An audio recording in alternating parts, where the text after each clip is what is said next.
शकरकंदी खाने में लज्जत से भरपूर है और खाने में आलू जैसी ग़िज़ायत की हामिल है। ये एक जड़ है, पाकिस्तान और भारत में बहुत ज़्यादा मिक़दार में पाई जाती है। उसको बच्चे ख़ास तौर पर पसंद करते हैं क्योंकि ये थोड़ी मीठी भी होती है, इसलिए उसको इंग्लिश में स्वीट पोटैटो कहते हैं। कीमत के लिहाज से भी ये सस्ती होती है, इसलिए हर एक की क़ुव्वत खरीद में होने की वजह से अमीर व गरीब सब उसको पसंद करते हैं। ये बेहतरीन अज्जा पर मुश्तमिल होती है जिसमें शक्र, सोडियम, कैल्शियम, फोलाद, potassium, fibre, vitamin A, B, C और ए पाए जाते हैं। ये जिस्म को ताकत बख्शती है। ये रेशादार ग़िज़ा है, इसलिए आंतों में रखे फजलात को खारिज करने में मदद करती है। शकरकंदी को खाने के दो तरीक़े हैं, एक तो पानी में उबाल कर खाई जाती है और दूसरा रीत या गर्म कोयलों में दबाकर पका ली जाती है और खाई जाती है। कोयलों में पकने वाली शकरकंदी अबली हुई शकरकंदी से ज़्यादा लजीज होती है। बाज़ लोग शकरकंदी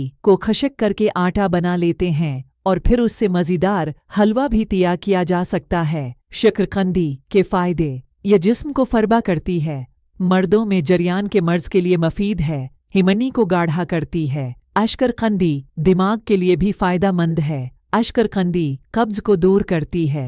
एक मज़ूर बिनाई वाले अफराद के लिए शकरकंदी खाना मुफीद होता है। अशकरकंदी बालों और आपकी जल्द के लिए फ़ायदेमंद है। जन अफराद का ब्लड प्रेशर कम रहता है, उनके लिए शकरकंदी खाना मुफीद है।